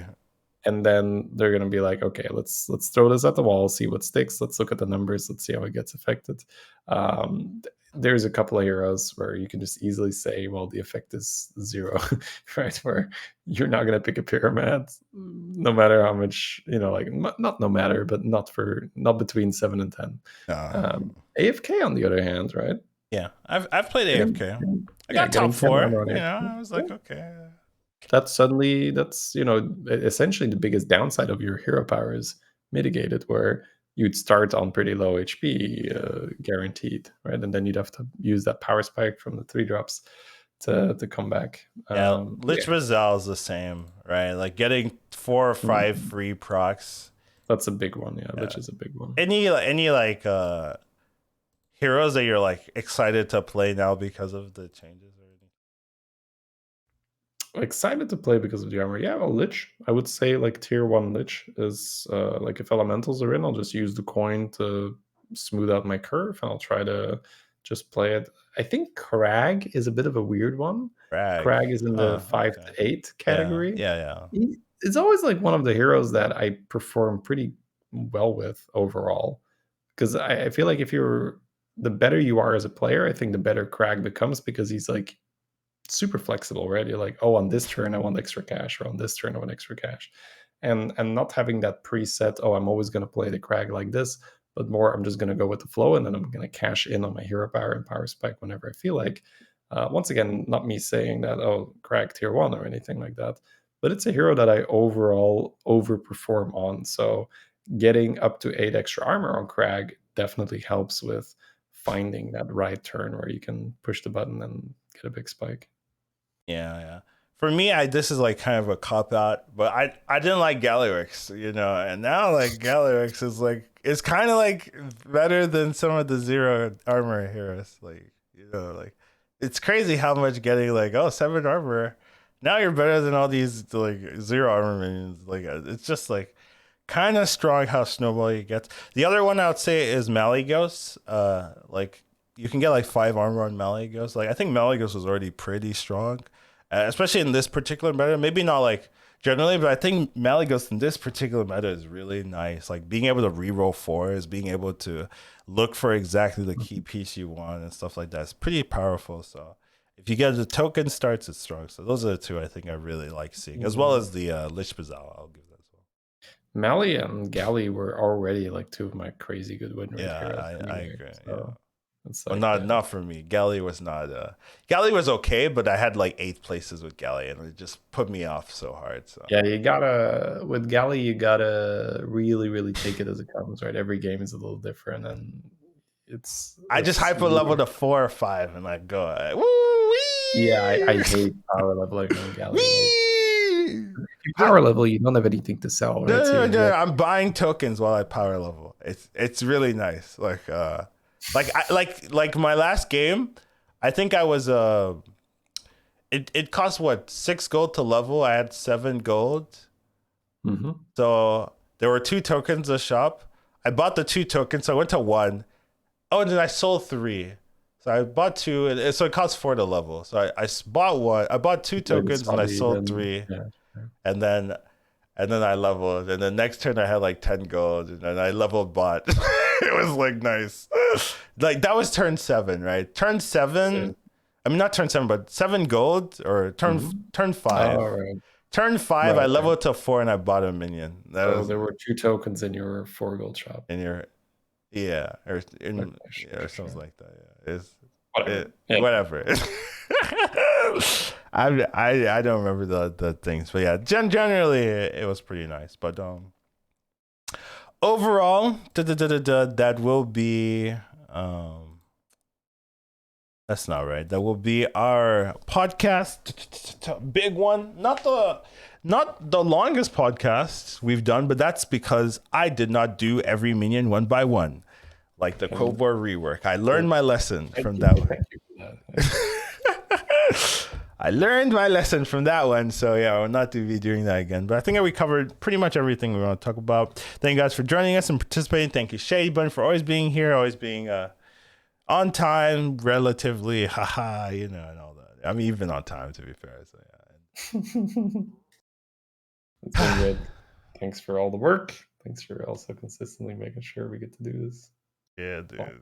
So much work, dude. Yeah. I'm getting paid for this. Appreciate your feedback, improvements, and comments. And if you want to send us a message, you can send it to hsbgpodcast@gmail.com. You can find us on the internet. And that shall be it for us. Take care of yourselves and have a wonderful rest of your day.